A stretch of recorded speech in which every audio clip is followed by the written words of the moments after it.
सरस्वती मैया की वैष्णव माता जो स्थान होता है जहां पर मेरे राघवेंद्र सरकार की चर्चा नाम की हो, बड़ाई हो,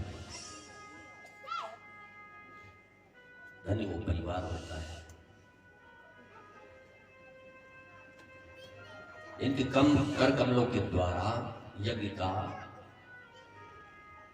भागवत कथा का आयोजन किया जाए।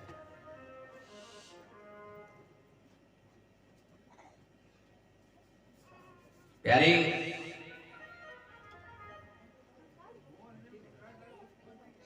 न जाने कितने हमने आपने पूर्ण किए हैं।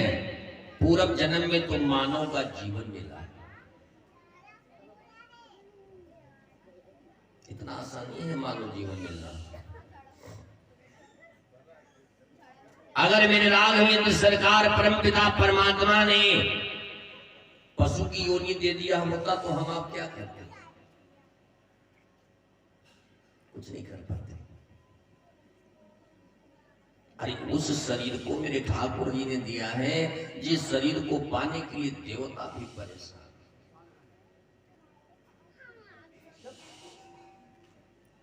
लेकिन वो नहीं पा सकते, मनुष्य का जीवन नहीं पा सकते हैं। न जाने कितना हमने आपने 83,83,09,999 बार जब पृथ्वी पर आए, जन्म लिया, मृत्यु हुई, तब मानव का शरीर मिला है। कितनी बार?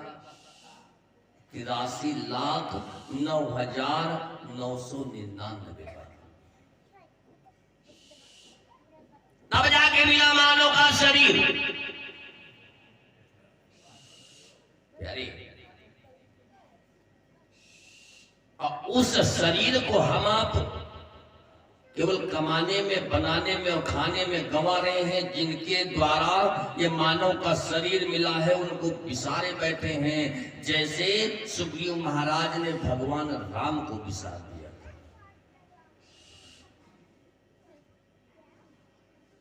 बाली का भगवान ने संहार किया, पत्नी रोमा मिल गई, राज्य मिल गया, खजाना मिल गया, और अपने मित्र को, अपने प्रभु को सुग्रीव महाराज ने बिसार दिया।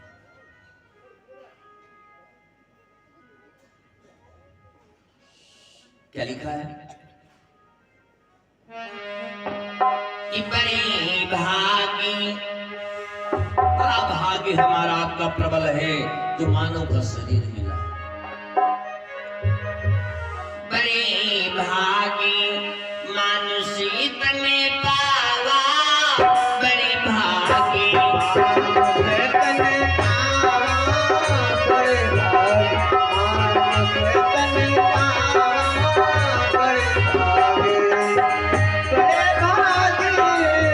बड़े भागी मानुषी तने पावा, सुर दुर्लभ मुनि, सुर दुर्लभ मुनि धन गावा, सुर दुर्लभ मुनि धन गावा, सुर दुर्लभ धन गावा, सुर दुर्लभ मुनि।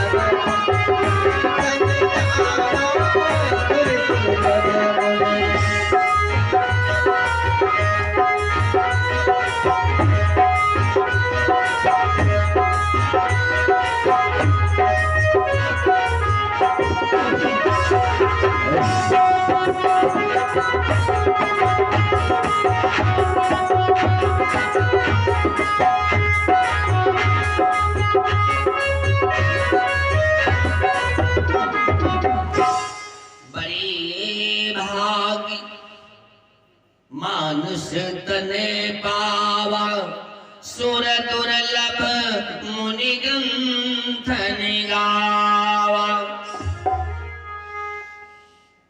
और जब गर्भावस्था से बाहर आए हैं तो मैंने ठाकुर जी से अपने शपथ ली है कि राघवेंद्र सरकार जब संसार में जाएंगे तो तो आपका भजन करेंगे, आपका ध्यान करेंगे, आपका सुमिरन करेंगे,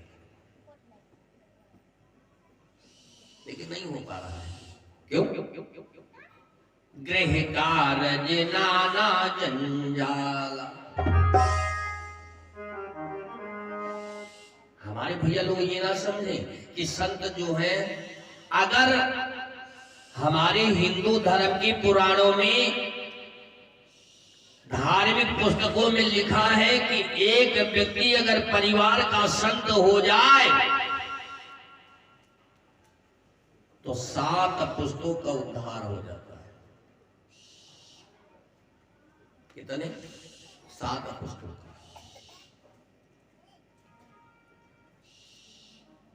ये धार्मिक ग्रंथों में, पुराणों में लिखित है।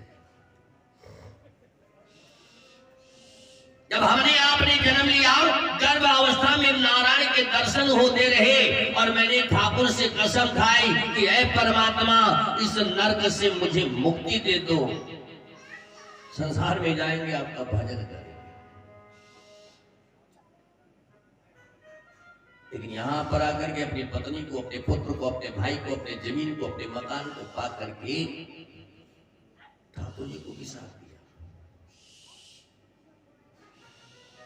आइए एक बार भगवान के नाम का संकीर्तन समस्त भक्तों के द्वारा, माता बहनों के द्वारा ताली बजाते हुए तत्पश्चात कथा में प्रवेश करेंगे।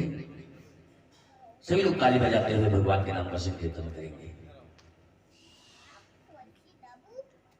ठाकुर हमरे रमण बिहारी, बोलना है सभी को भाई, प्रेम के साथ, अंतरात्मा से। ठाकुर हमरे रमण बिहारी, हम हैं रमण बिहारी के।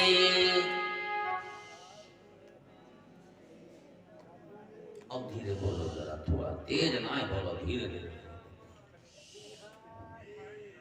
इतनी संख्या, हाँ? और हमारे भैया लोग सुनते होंगे माता बहनों की आवाज नहीं, आवाज बहुत तेज है।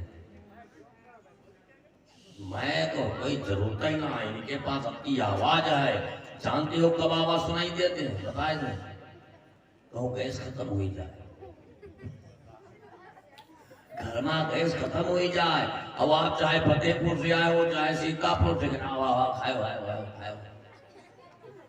यहाँ कैसे बोले? यहाँ गाँव वाले बैठे बोलो, ठाकुर हमरे रमण बिहारी, हम हैं रमण बिहारी के। ठाकुर हमरे रमण बिहारी, हम हैं रमण बिहारी के। सतगुरु हमरे रमण बिहारी, सतगुरु हमरे रमण बिहारी, सतगुरु हमरे रमण बिहारी, सतगुरु हमरे रमण बिहारी, हम हैं रमण बिहारी के। सतगुरु हमरे रमण बिहारी, हम हैं रमण बिहारी के। साधु सेवा धर्म हमारा, साधु सेवा धर्म हमारा, सतगुरु सेवा धर्म हमारा, सतगुरु सेवा धर्म हमारा। काम न दुनिया जारी से, सतगुरु सेवा धर्म हमारा, काम न दुनिया जारी से। कोई भला कहो चाहे बुरा कहो, कोई भला कहो चाहे बुरा कहो, कोई भला कहो चाहे बुरा कहो, कोई भला कहो चाहे बुरा कहो। हम हो चुके रमण बिहारी के, हम हो चुके रमण बिहारी के। साधु सेवा धर्म हमारा, साधु सेवा धर्म हमारा, सतगुरु सेवा धर्म हमारा,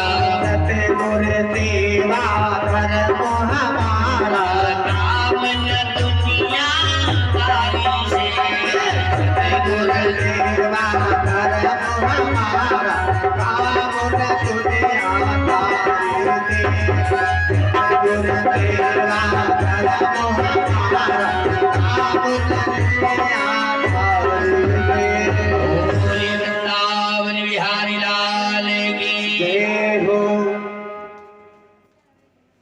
दिन में कथा कहाँ पर विराम हुई? हाँ? बताओ भवानी है सोना, आपस में नहीं बताना, हमें बताना, हम भूल जाते हैं, भाई क्या करें। भगवान राम, भरत, लक्ष्मण, शत्रुघ्न का जन्म हुआ। आज बड़ा आनंद मनाया गया वनपुर में, क्यों न मनाया जाए। और यहाँ पर हमारे गुड्डू भैया जी ने, हमारी माता जी ने बड़ा आनंद मनाया। और सभी भैया लोग जानते हैं कि कितना अस्वस्थ हैं, लेकिन भाव होता है जिस समय भगवान का जन्म हुआ, हमारे भक्तराज के परिवार ने, हमारी माताओं ने, भैया लोगों ने बड़ी खुशी मनाई कि ठाकुर जी की असली मनोकामना हुई, जो आज भगवान का जन्मोत्सव हमारे दरवाजे पर, हमारे गांव में मनाया गया। माता जी को तो इतना आनंद आ गया, ध्यान लगा दिया भगवान।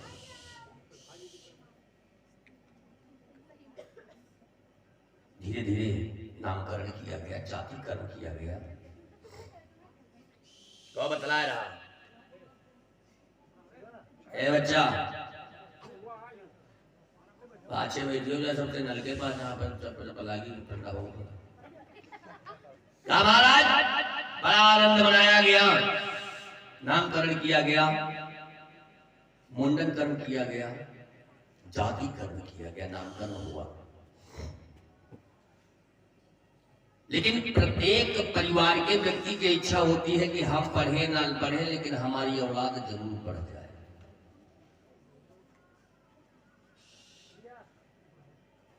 चारों भाइयों का पाठशाला में नाम लिखवा दिया गया, लेकिन पाठशाला आज जैसी नहीं थी, फीस नहीं पड़ती थी, पैसा नहीं पड़ता था, लेकिन एक कर्तव्य करना पड़ता था कि पढ़ने वाले को गांव में जाकर के भिक्षा भक्ति करनी पड़ती थी।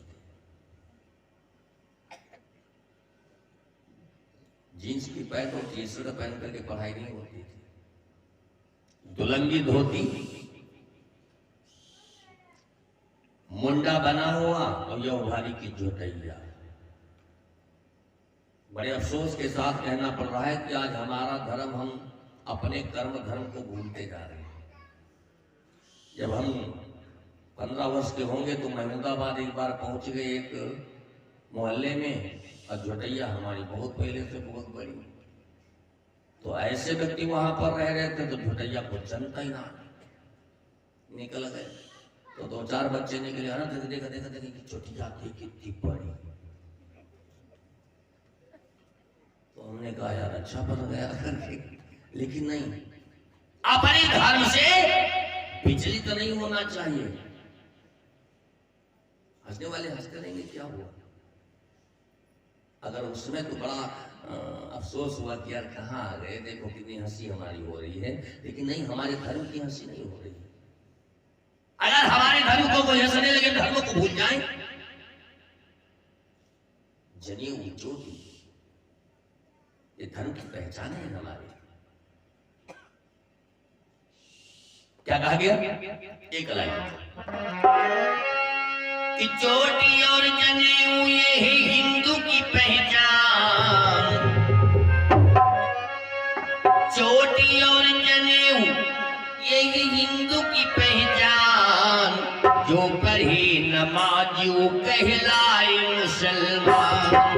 जो पढ़े नमाज़ू कहलाए मुसलमान।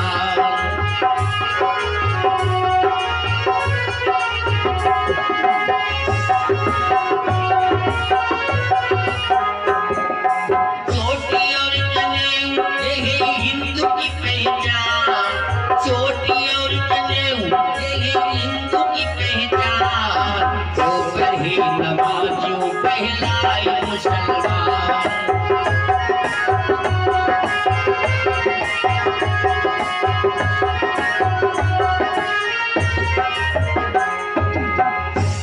अपने धर्म को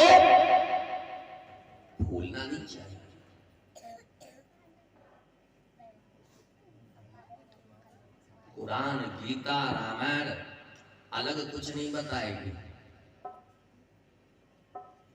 प्यारे, जब चारों भाइयों का नामकरण कराया गया पाठशाला में, तो तीनों माताएं चिंता करने लगी कि सुनो, अपने पति से कहने लगी, राजा दशरथ से, महाराज एक निवेदन है आपसे कि मेरे पुत्र भीख मांगने नहीं जाएंगे।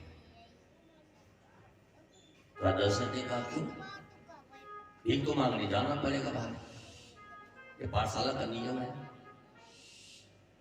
तो नहीं, गुरु जी से पूछ लो, जितनी आवश्यकता हो उससे दूना हम अपने महल से भेजवा देंगे।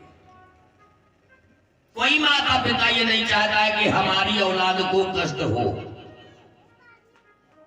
और यही भाव अगर औलाद को हो जाए तो संसार प्यारे सुधर जाए। हाँ, जो भाव माता पिता के हृदय में औलाद के प्रति होता है, अगर 1% भाव औलाद के हृदय में हो जाए, ये कलिकाल समाप्त हो जाएगा। भगवान की पूजा करो ना करो, व्रत करो ना करो, कथा सुनो ना सुनो, भगवान वैसे ही आपके साथी हो जाएंगे। हाँ, राजा दशरथ ने कहा, नहीं देवी, ये नहीं हो सकता है। अगर पाठशाला में हमने राशन भिजवा दिया तो वहां पर कुछ अमीर व्यक्ति पढ़ते होंगे बच्चे, और कुछ गरीबों के व्यक्ति पढ़ते होंगे बच्चे, और अगर वो अपने घर से नहीं भेज पाए, उनके बच्चे भीख मांगने गए, हमारे बच्चे नहीं गए, तो आपस में बैर मनुष्यता हो जाएगी, प्रेम खत्म हो जाएगा, दरार पड़ जाएगी बीच में। नहीं, बोले तो ठीक है, जाओ। आज चारों भाई शिक्षा ग्रहण करने के लिए गए। बड़ा सुंदर भाव दिया है। उस दिन तो शिक्षा ग्रहण किया। प्यारे, कहने का तात्पर्य है गोस्वामी बाबा के कि सबसे पहले माता पिता गुरु हैं हमारे, और तत्पश्चात शिक्षा देने वाले गुरु हैं, शिक्षा प्रदान करने वाले। सबसे प्रथम गुरु है माता पिता। हमें चलना सिखाया, हमें बैठना सिखाया, हमें बोलना सिखाया।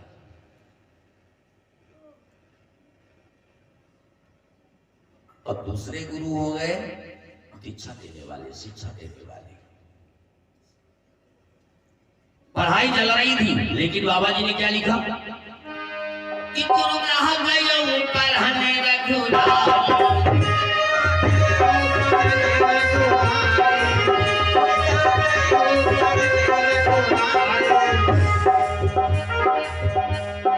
गुरु ग्राह गयो पढ़ने रघुराई,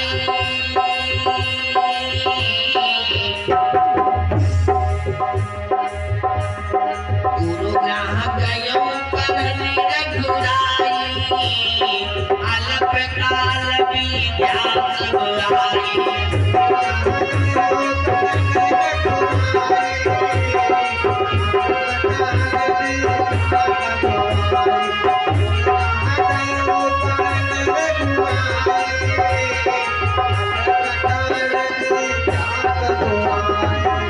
गुरु ग्राह गयो, गुरु गुरु होता है। कहा है हमारे धर्म में कि गुरु ब्रह्मा गुरु विष्णु गुरुदेव महेश्वरा, गुरु साक्षात परम ब्रह्म तस्मै श्री गुरुवे नमः। भगवान से बढ़कर के गुरु का दर्जा दिया गया। ये हमने नहीं कहा, परमात्मा रूपी राम ने भगवान को, गुरु भगवान को गुरु से ज्यादा, भगवान से ज्यादा दर्जा दिया है। आए वापस, तीनों माताओं ने बड़ा सम्मान किया अपने पुत्रों का, और एक दिन राजा दशरथ अपने दरबार में बैठे हैं। बड़ा सुंदर प्रसंग है। दरबार में विराजमान, इतने में विश्वामित्र जी आ गए।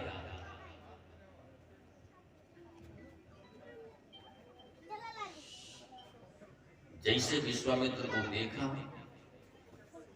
राजा दशरथ के मस्तक पर चिंता की लकीरें हो गई। क्यों? यही विश्वामित्र एक बार पहले आए थे, आज दोबारा आए हैं। पहले कब आए थे बताओ मामा? आज दोबारा आए हैं। हाँ, इसी दरबार में एक बार पहले आए थे विश्वामित्र, जब इसी सिंहासन पर राजा हरिश्चंद्र विराजमान थे। और जैसे विश्वामित्र को देखा, राजा दशरथ उठ करके प्रणाम किया। स्वागत है आपका, हमारा दरबार, हमारा ये पृथ्वी धन्य हो गई कि आपके पदार्पण हुआ है। बता क्या की सेवा करी? जल मंगाया, चरणों को धोला, सिंहासन पर बिठाया, मस्तक पर चंदन लगाया, माला पहनाई, आरती किया और कहा, गुरुदेव संत भगवान आपकी क्या सेवा करें, बताओ जरा। भगवान ने हमको सब कुछ दिया है, धन दिया, जमीन दिया, मकान दिया, ज्ञान दिया, बल दिया, घोड़ा, हाथी, खजाना दिया है। और कमी थी एक संतान की, वो भी परमात्मा ने चार संतानें दिया है। अब काहे की कमी? बताओ आपकी सेवा क्या करें? तो विश्वामित्र जी ने कहा, महाराज एक निवेदन है, आपसे कुछ मांगने आए। राजा दशरथ ने कहा, बताओ क्या आवश्यकता है? आपकी नौकरी करूंगा कि बड़े भाग्य होते हैं जो संत की सेवा करने का अवसर मिलता है। और ऐसे संत की सेवा में आए, जैसे एक भैया जी थे संत की सेवा में बहुत तत्पर। कहूं संत मिल जाए, फतेहपुर मिल जाए तो गाड़ी से बिठा लाऊं इज्जतपुर में, बाबा हमारे दरवाजे पर चलो, हमारा जीवन धन्य हो जाए। उनकी पत्नी बड़ा परेशान कि दादा इस दरवाजा के धन्य के चक्कर में हम कौन दिन मर जाते। 24 घंटा बाबा आवत में कहां तक धन्य हो। एक दिन भैया जी जैसे ही पत्नी घर के कारोबार से छुट्टी पाई, चौका बर्तन करके एलसीडी चलाई, ऑन किया, अब बेचारी हाथ पैर शांत करने के लिए बैठी। अब जैसे बैठी तैसे भैया जी की आवाज आई, जाने हो? पत्नी कहा, नहीं जाने, तुम जाना। कहा पतिदेव कहा लगे, एक संत भगवान आए थे तो उनकी लिए जरा जो है चाय और शरबत बना दो, कोई नमकीन, तब तक हम बाजार जाए, फतेहपुर से सब्जी ले आए और तुम पूरी सब्जी बना दियो। पत्नी कहा लगी, हमारी किस्मत मां संताय तो लिखा ही ना, अब ही बैठी ना पाओगे बाबा। चलो भाई, पति की आज्ञा सिरोधारी, बैठ गए बाबा। तो भी तामड़ा रख दिया, बैठ गए। बाबा क्या पूछेगा, संत सुखी जहां पड़ा बाबा था। तो बाबा जी खाट पर बैठे, आसन लगाए कि चलो अब तो चाय नाश्ते भोजन की व्यवस्था हो ही गई। बैठ गए बाबा। अब भैया जी शरबत ला के दिया, नमकीन ला के दिया, बोले बाबा चाय पियो, तब तक अभी हम आ रहे हैं। बाबा शरबत पानी करने लगे और भैया जी मोटरसाइकिल उठाए चले गए। अब जब चाय शरबत हो गया तब पत्नी आई और बाबा का देख कर रोवे लगी। बाबा कहें, दादा वही नीकी नीकी रहे, का बात होगी? कहें, बच्चा का बात काहे रोती हो? तो पत्नी कहे लगी, बाबा हम रोई थे तुम खा। तो बाबा कहा लगा, हम का खा हुई का जो तुम रोकती? कहें, वही का बाबा कुछ नहीं, अब भाई हो ही परेशान न हो। कहें, का बात? कहें, बाबा हम रोई थी मारे है कि हमारे रहे दी बैलवा एक गवा हमारी। कहना, अरे बच्चा तो बड़ी तकलीफ है। तकलीफ बताओ, नहीं तकलीफ तुमका अब होई। अब बाबा का दिमाग सब साए भाई कि दादा मरिगा बैलो है, हमका काहे तकलीफ हो गई। तो बाबा कहे लगे बच्चा कहा बताई हम बड़ा कष्ट है कहीं बाबा कष्ट ई बात का है हमका कि हमारे हैं धान लागे वाले। तो बाबा कहे लगे बच्चा तो बैलवा खरीदी हो कहीं बैलवा हमारे पति जो खरीद भाई ना कहीं काहे कहीं नीले संसार में बाबा। तो बाबा कहे बाबा कहाँ कहीं बाबा हमरे पति देव एक बाबा रोज पकड़ लावत है उनका को खवावत पियावत है पूरी सब्जी और तक एगो बैल और एगो बापा माची में मछिया दे तबे कहीं खेतवा जो तो देख गई। हाँ बाबा कहीं बच्चा ज्वारा हमारा उठाई दियो भाई से भंडारा हम नहीं खरीदी है हमका माफ करो और उठाई ज्वारा और पुर गए भाई तो इधर भैया पूछो से आए बाबा कहा कि यह तरीके बाबा ले आओ। अरे माताओं बहनों इतना दिमाग में हो तो घर चल पाई ना। हाँ तो भैया जी कहा है बाबा का बात है यह तरीके बाबा ले आओ या खमाची बाबा का हम खमाची नहीं जो हमका बाबा बैठो चाहे जाओ माची क्या बना। पति देव कहा घर ये दोस्त वही संता है तो कहे तो संता तो जाओ तुम माची दान पे हो कहीं किधर के कहीं इधर गांव बाहर निकले हुए सड़क पर पहुंचे हुए बाप वही लादने माची अब तौरे बाबा बाबा सीधे के दवा भागत जाए मुड़ी मुड़ी दिया खाए। अब जैसे भैया देखी गए ए बाबा बाबा घूमे देखे गए दादा उधर माची लेके आएगा वो सही कहता है उसकी पता नहीं बस भारो कमेंडर भाग।